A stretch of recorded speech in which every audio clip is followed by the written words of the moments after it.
The most important decision of your life was born from a coincidence, a book you opened unintentionally, a conversation that started in a place you didn't want to go. It seemed like a coincidence, but it wasn't. Hundreds of people were in the same place on the same day. They didn't catch the connection. You did. The difference wasn't in chance. It was in your openness to that moment. But no one explained how this openness worked. In this video, I'll explain how to activate your invisible connection network. In 15 days, your perspective on everything you currently call coincidence will change. But first, a question. How many connections did you miss last year, even though they were there? The answer is bigger than you think. Part 1. There is no such thing as coincidence. There is connection. I want you to do something. Think about the most important thing in your life right now. The most important relationship, job, decision, transformation. Don't stop there. Take a step back. How did this thing begin? Almost always, you'll find it was a brief moment, an unexpected encounter, an event that seems coincidental. And from there, you'll say, what a coincidence, right? No, it's not. Coincidence is an unnoticed connection. In psychology, this is called selective attention. The brain processes millions of pieces of information every moment, but it filters almost all of them. It only brings to the surface what you value. How does the world look when you think of blue cars right now? When you go out on the street, blue cars catch your eye. They were there yesterday too, but the brain filtered them out. Today there's no filter. Connections work the same way. In that moment that seems like a coincidence, the brain actually opened a door. Hundreds of people in the same environment kept that door closed. You were open, and the connection was made. This isn't a coincidence. It's about the connection threshold. What is the connection threshold? Consider two people. They both go to the same event. They talk to the same people. They look at the same books. They live in the same city. One person turns around and says, I met an interesting person today. Something they said stuck with me. I think I should go in that direction. Another says, it was a nice day. We listened, we talked, we went back. The same day, the same people, the same conversations. But one saw the connection, the other didn't. What's the difference? The connection threshold. A person's capacity to perceive meaningful connections in their life. In some people, this threshold is set too high. Too much information input, too little connection output. Everything seems ordinary. In some people, this threshold is set too low. Too much connection output from too little input. A potential door that can open at any moment. And this threshold isn't fixed. It's changeable. Look back at your life. Now I suggest a little exercise. Think about the last 5 significant turning points in your life. Go back to the moment each one began. You'll probably see this. The starting point was small. It seemed ordinary. But something stopped you. You noticed something. And this attention opened a door. This attention wasn't accidental. Because at that moment, the connection threshold was low. It was about being open. Now the question is, can you intentionally lower this threshold? Can you adjust it so you can see the connections? The answer is yes. And there are 3 specific channels for that. So, friends, the important thing is that everything we want is currently available, but in a very small, insignificant form. Our goal is to find what we want, to grow it, to nurture it with effort and time. Chapter 2. 3 Connection Channels. Which one is closed for you? The invisible network of connections is fed by 3 channels. Each of these channels is a different gateway. If even one of them is closed, a large part of the network becomes invisible. Channel 1. Spatial Connection. First channel. Your location. This is the least understood, but the most powerful channel, because location structurally determines coincidences. Think of it this way. There are 2 people who work in the same cafe every day. One is withdrawn in a corner with headphones, not interacting with anyone. The other sits at the table in the middle and interacts with the environment. The same location, completely different connection possibilities.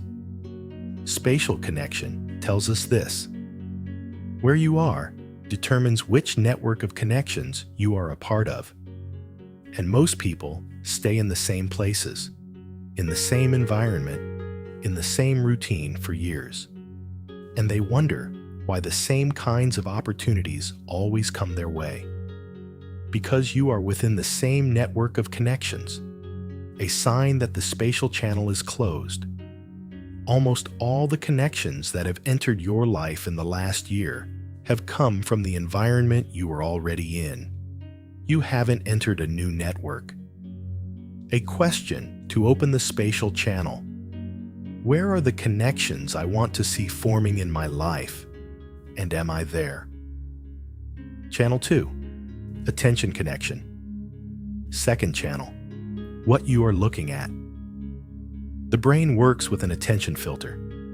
Whatever you pay attention to, you see more of. The rest doesn't become invisible. It's just pushed into the background. This filter also applies to connections.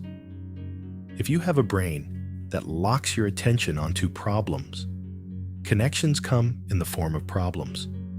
The question, why does this always happen, produces these connections. If you have a brain that opens your attention to possibilities, connections come in the form of possibilities. The question, what does this tell me, opens different doors. A sign that the attention channel is closed.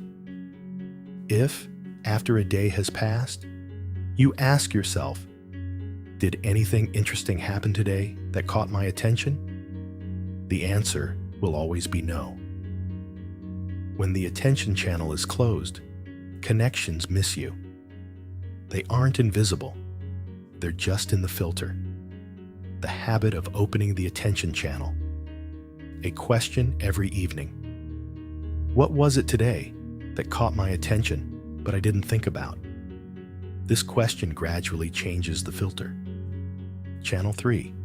Signal connection. Third channel. What you radiate. This channel is the most misunderstood channel. This isn't advice for radiating energy. It's a much more concrete mechanism. People read a lot from what the other person says, how they say it, where they stand, unconsciously. And based on this reading, they decide whether or not to connect. If someone is constantly complaining, they are sending a problem world signal to their surroundings. And people who resonate with that signal will gravitate towards them. If someone is constantly curious, they are sending an open-minded signal to their surroundings. And people who resonate with that signal will gravitate towards them. This isn't energy. This is subconscious social filtering. A sign that the signal channel is closed. The people who come into your life are always the same type. Renewing, expanding connections don't come. A change to open the signal channel. Pay attention to what you talk about most this week. Complaints, curiosity, analysis, vision. Whatever you talk about, that's the signal you're sending. The connection difference. 2 people at the same time. Now let's put it all together.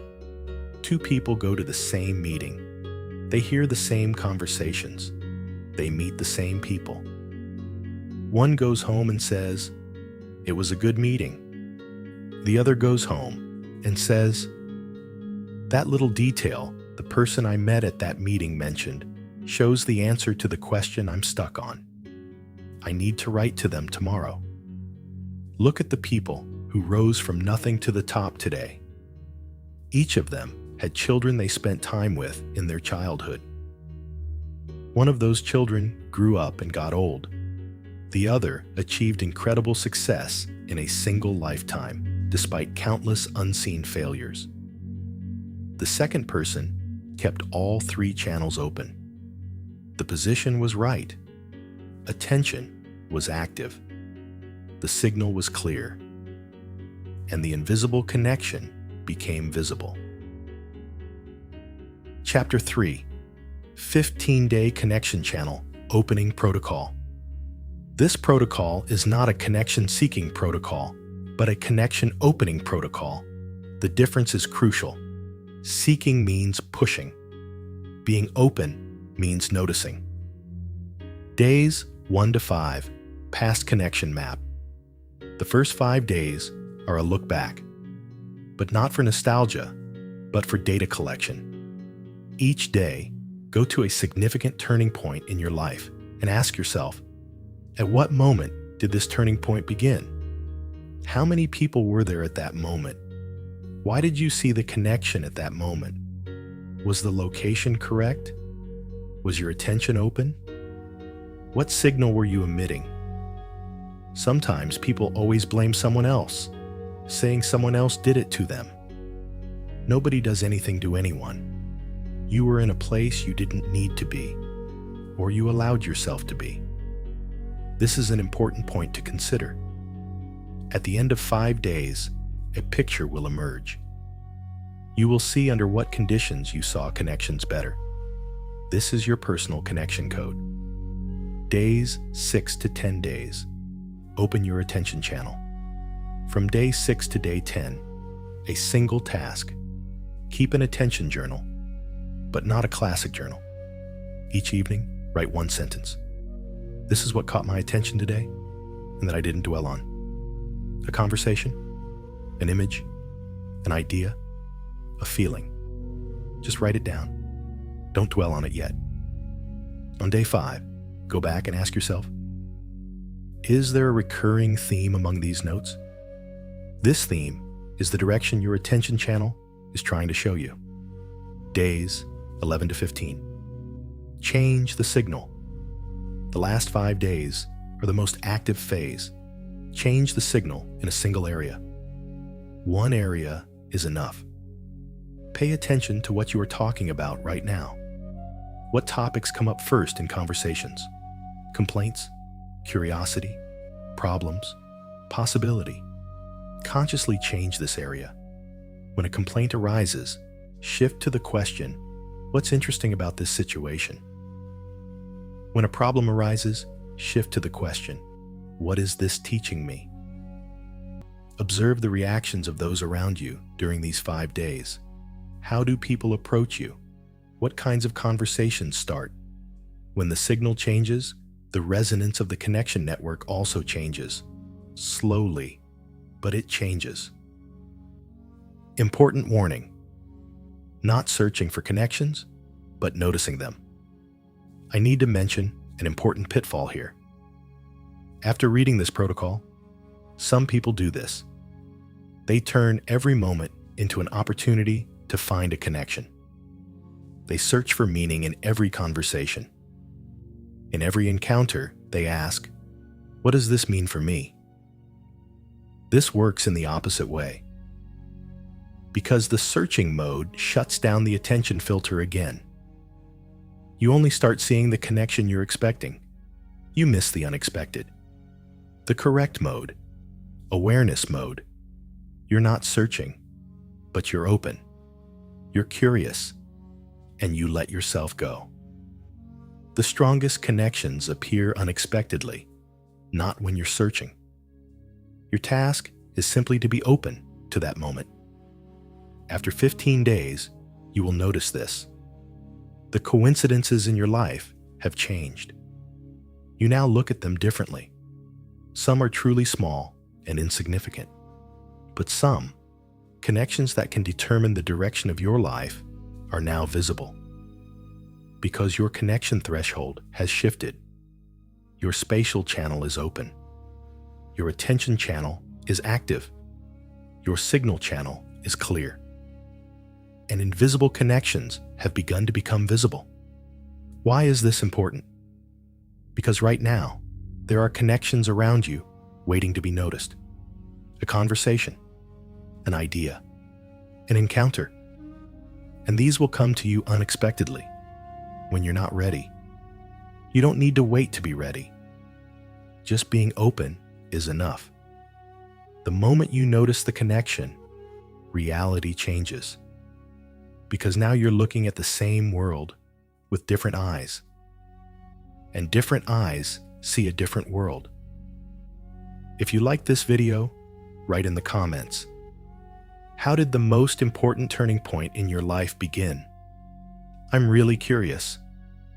And subscribe and turn on the notification bell. Thanks.